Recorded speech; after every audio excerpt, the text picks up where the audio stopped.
हम just square का opposite करने वाले हैं, दैट इज स्क्वायर रूट।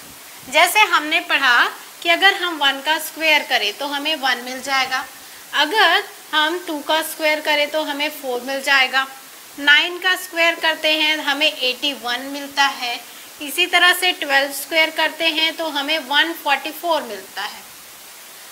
तो क्या कोई ऐसा मेथड है कि हमें ये दे दिया जाए और इसके स्क्वायर रूट फाइंड करने के लिए कहा जाए? तो वो होता है स्क्वायर रूट। मतलब कि ये जिसके भी स्क्वायर हैं तो ये किसका स्क्वायर है, ये जो फाइंड करने का मेथड है वो कहलाता है फाइंडिंग स्क्वायर रूट। और इनका जो हम नंबर फाइंड करेंगे कि 4 कौन से नंबर का स्क्वायर है, तो वो जो नंबर मिलेगा उसको हम कहते हैं स्क्वायर रूट ऑफ 4। ठीक है, तो ये स्क्वायर रूट का जनरली मीनिंग हो गया। अब आपने देखा होगा, यहाँ से देखिए, अगर हम 2 का स्क्वायर करते हैं तो हमें मिलता है 4।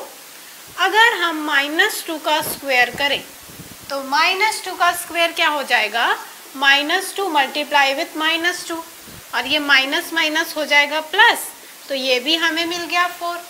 इसका मतलब कि 2 का स्क्वायर भी 4 है, -2 का स्क्वायर भी 4 है। तो जब हम 4 का स्क्वायर रूट करेंगे तो हमें क्या मिलेगा?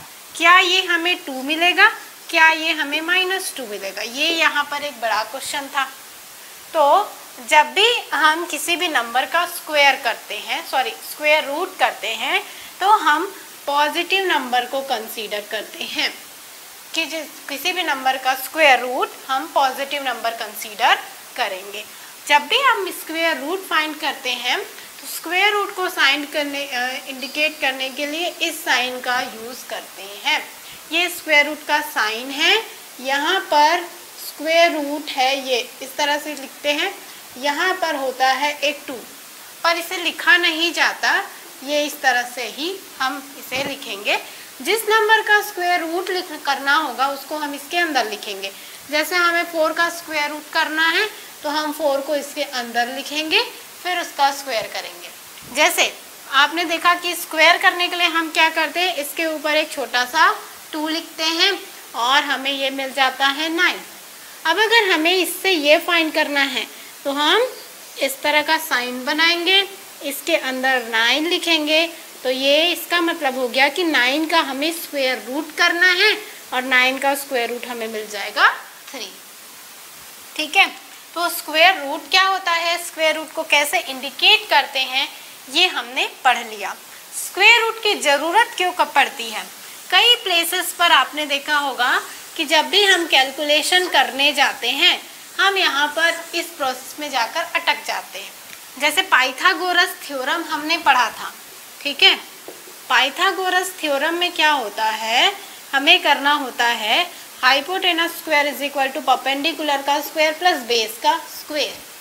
मान लीजिए ये एक राइट एंगल ट्रायंगल है, ओके, यहाँ पर परपेंडिकुलर है 7 और परपेंडिकुलर की वैल्यू है 6 और बेस की वैल्यू है 8। हमें यहाँ पर हाइपोटेनस फाइंड करनी है।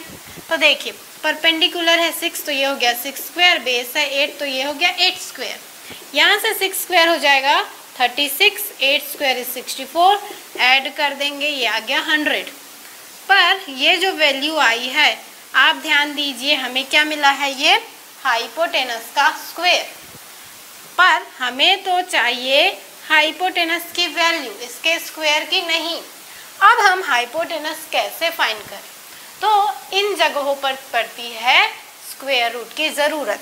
अब हम क्या करेंगे, हाइपोटेनस के लिए इस तरह से स्क्वायर रूट करेंगे और 100 का स्क्वायर रूट फाइंड कर लेंगे। हमें पता है कि 100 10 का स्क्वायर होता है, इसलिए 100 का स्क्वायर रूट क्या हो जाएगा 10। पर कई बार ऐसे बिगर नंबर आते हैं, मान लीजिए कि आपको दे दिया गया 324, ठीक है, या आपको दे दिया गया इस तरह से, और इनका हमें स्क्वायर रूट फाइंड करना है, तो ये कॉम्प्लिकेटेड होता है। ये तो छोटे नंबर्स हैं, इसको हम आसानी से कर सकते हैं। तो जब इस तरह से बड़े बड़े नंबर्स होंगे तो हम उनके स्क्वायर रूट कैसे फाइंड करेंगे, वो हमें अब स्टडी करना है। सो नेक्स्ट टॉपिक हम देखते हैं methods to find square root. 1 से लेकर 20 तक के नंबर्स के स्क्वायर और स्क्वायर रूट आपको पता होने चाहिए ताकि कैलकुलेशन करने में आसान हो। जैसे 1 का स्क्वायर होता है 1, और अगर हम 1 का स्क्वायर रूट करें तो भी क्या मिल जाएगा 1। 2 का स्क्वायर करते हैं 4 मिलता है, अगर हम 4 का स्क्वायर रूट करेंगे तो क्या मिलेगा 2। 3 का स्क्वायर हमें 9 मिलता है, 9 का स्क्वायर रूट क्या मिल जाएगा यहाँ से 3। तो इस तरह से आपको लगभग 20 तक के नंबर्स के स्क्वायर और स्क्वायर रूट पता होने चाहिए। ठीक है, तो ये आप याद कर लीजिएगा। जैसे मान लीजिए 15 का स्क्वायर करेंगे तो क्या मिलेगा 225।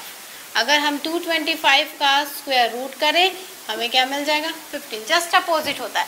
तो अगर आपको ये याद होगा तो आप ये आसानी से कर लेंगे। तो अब हम देखते हैं कि अगर हमें किसी भी नंबर्स के स्क्वायर रूट करने हैं तो स्क्वायर रूट करने के लिए हम कौन कौन से मेथड्स को यूज़ कर सकते हैं। तो यहाँ से हमें मेथड्स पढ़ने हैं। तो यहाँ पर हम 3 मेथड्स यूज़ करेंगे। फर्स्ट मेथड हम यूज़ करते हैं प्राइम फैक्टराइजेशन मेथड। ठीक है, सेकेंड मेथड हम यूज़ करते हैं रिपीटेड सब्सट्रैक्शन मेथड।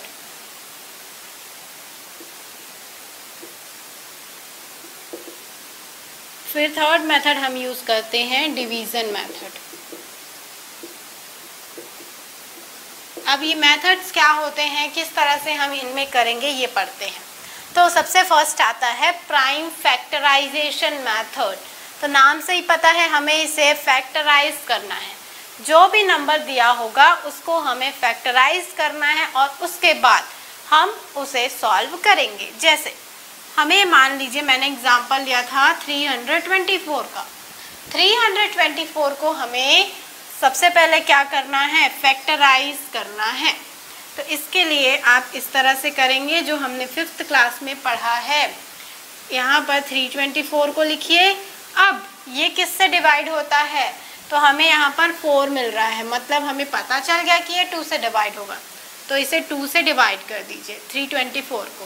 तो अगर हम इसे 2 से डिवाइड करेंगे तो ये हमें मिल जाएगा इस तरह से 162। तो यहाँ पर लिख दिया 162। ठीक है, अब फिर इसको देखिए तो ये हो जाएगा फिर से 2 से। 2 8 जा 16, 2 1 जा 2। फिर अब यहाँ पर आ गया 81। इसके लास्ट में देखिए यहाँ पर 1 है, मतलब ये 2 से डिवाइड नहीं होगा, 3 से करते हैं। तो 81 को 3 से करेंगे तो 3 2 जा 6 कैरी 2, 3 7 जा 21। आप इसको डिवाइड करके लिखिएगा, मैं यहाँ पर डायरेक्ट लिख रही हूँ। आप इसे इस तरह से डिवाइड करके लिख लीजिएगा। जो भी यहाँ पर क्वेश्चन की वैल्यू होगी उसको लिखना है। फिर यहाँ से फिर से 3 से जाएगा, ये 3 9 जा 27, फिर से 3 से जाएगा। तो हमें इसे तब तक करना है जब तक कि यहाँ पर 1 ना आ जाए। अब हमने इसे कर लिया, इसके बाद क्या करेंगे, तो इसके बाद इस साइड पे जो भी नंबर्स आए हैं उनको लिखना है। तो ये क्या आया 2 multiply with 2 multiply with 3 multiply with 3, इस तरह से 4 टाइम्स 3 2 टाइम्स 2। ये क्या आया, हमें 324 की वैल्यू मिली। मतलब 324 को हम इस तरह से लिख सकते हैं। अब यहाँ पर हम स्क्वायर रूट का फाइंड कर रहे हैं, तो यहाँ पर 2 2 के पेयर्स बनाते हैं सेम नंबर्स के। तो यहाँ पर 2 2 सेम नंबर्स हैं, इनके पेयर बन गए। फिर यहाँ पर हमने इस तरह से बनाया और इस तरह से बनाया। अब यहाँ पर पेयरिंग हो गई, तो हम जो भी पेयर बनाएंगे उसको 1 टाइम लिखेंगे। जैसे हमने ये दोनों 2 2 नंबर्स हैं, 2 और 2, इनका एक पेयर बना। अब हम इसकी जगह पर एक बार ही 2 लिखेंगे। ठीक है, फिर यहाँ पर ये एक पेयर बना तो इसकी जगह पर एक बार 3 लिख दिया। फिर इस पेयर की जगह पर एक बार 3 लिख दिया। अब इन तीनों को मल्टीप्लाई कर दीजिए। 2 3 जा 6, 6 3 जा 18। तो हमें क्या मिला 18। मतलब कि 324 का स्क्वायर रूट क्या आ जाएगा 18। ओके, तो ये मेथड आपको समझ में आया कि कैसे करना है। आपको यहाँ पर जो भी होगा उसको लिखना है, फिर इनकी पेयरिंग करनी। मान लीजिए कि यहाँ पर एक 3 और आ जाता, अजम्पशन कर लीजिए, तो जब एक 3 और यहाँ पर आता तो हम देखते हैं कि इस 3 का यहाँ पर पेयर नहीं बन रहा है। तो जब किसी भी नंबर का आप स्क्वायर रूट करेंगे और वो परफेक्ट पेयरिंग वहाँ पर नहीं होती, कोई नंबर ऐसे अकेला बच जाता है, तो वो जो नंबर यहाँ पर गिवन होगा वो परफेक्ट स्क्वायर नहीं होता। ओके, यहाँ पर इसकी पेयरिंग नहीं है, दैट मीन्स कि वो परफेक्ट स्क्वायर नहीं है।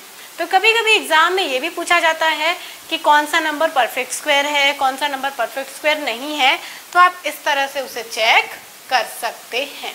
एक और एग्जांपल लेते हैं, ठीक है। मान लीजिए कि हमें यहाँ से मिल रहा है 50 और 50 का स्क्वायर रूट हमें करना है, तो फिर से वही प्रोसेस करिए, आप इसे 2 से डिवाइड करिए क्योंकि यहाँ पर 0 है, तो 2 से डिवाइड करेंगे तो ये जाया गया 25 टाइम्स। अब ये 5 से डिवाइड होगा और ये 5 से, अब यहाँ पर 1 आ गया, मतलब हमारा प्रोसेस यहीं पर क्लोज हो गया। अब 50 को हम क्या लिख सकते हैं, 2 multiply with 5 multiply with 5, pairing करते हैं। तो यहाँ से हमने देखा कि 5 और 5 की तो पेयरिंग हो गई, पर 2 का यहाँ पर कोई पेयर नहीं बना। इसका मतलब कि जो 50 है वो परफेक्ट स्क्वायर नहीं है, ठीक है। तो ये आप ध्यान दीजिएगा कि पेयरिंग कंप्लीट होनी चाहिए, अदरवाइज वो नंबर परफेक्ट स्क्वायर नंबर नहीं होगा। हमारे बुक में एक और एग्जांपल दिया हुआ है 6400 का, थोड़ा बड़ा नंबर है, इसको करते हैं। तो यहाँ पर लास्ट में 0 है, मतलब ये 2 से डिवाइड होगा, तो ये हो गया 2 3 जा 6, 2 2 जा 4, ये इस तरह से मिला। फिर 2 से करिए 16 टाइम्स, फिर 2 से करेंगे तो 800 आया, फिर 2 से करेंगे 400 आया, फिर 2 से करेंगे ये आ गया 200, फिर 100, फिर 2 से ये जाएगा, फिर 2 से जाएगा, अब ये 5 से जाएगा। आप प्रैक्टिस करेंगे तो जल्दी जल्दी कर देंगे। अब 6400 को हम क्या लिख सकते हैं, यहाँ से देखिए 1 2 3 4 5 6 7 8, 8 टाइम्स 2,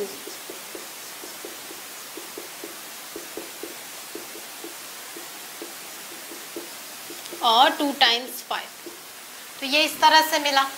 अब यहाँ पर पेयरिंग करने का टाइम आया, तो ये 2 और 2 की पेयरिंग, फिर 2 और 2 की पेयरिंग, फिर 2 और 2 की पेयरिंग, ये। अब जब भी पेयरिंग करेंगे सेम नंबर की करिए। मान लीजिए कि यहाँ पर एक आया 7 और फिर आया यहाँ से 13 एज एजम्पशन के लिए, तो आप बोलेंगे कि यहाँ पर 2 नंबर्स तो हैं, इनके पेयर बना देते हैं, पर ऐसा नहीं होता। पेयरिंग हमेशा सेम टू सेम नंबर्स में ही आपको करनी होगी। तो यहाँ से ये हमने किया। अब पेयरिंग के जगह पर आप एक एक लिखते जाइए। इसकी जगह पर एक बार 2 आया, इसकी जगह पर एक बार 2 आएगा, इस पेयर का एक बार 2 और इस पेयर का एक बार 2। यहाँ पर 4 पेयर्स बने हैं इसलिए 4 बार 2 लिखा। फिर 5 का है यहाँ पर, तो यहाँ पर हमने 5 लिखा। मल्टीप्लाई करिए, 2 2 जा 4, 4 2 जा 8, 8 2 जा 16 एंड 16 इंटू 5 इज 80। तो यहाँ पर जो 6400 का हमें स्क्वायर रूट करना था वो हमें क्या मिल गया, 80। ठीक है, आपको समझ में आया ये कैसे करना है। तो यहाँ पर हमें प्राइम फैक्टराइजेशन मेथड से स्क्वायर रूट कैसे करना है ये हम समझ गए।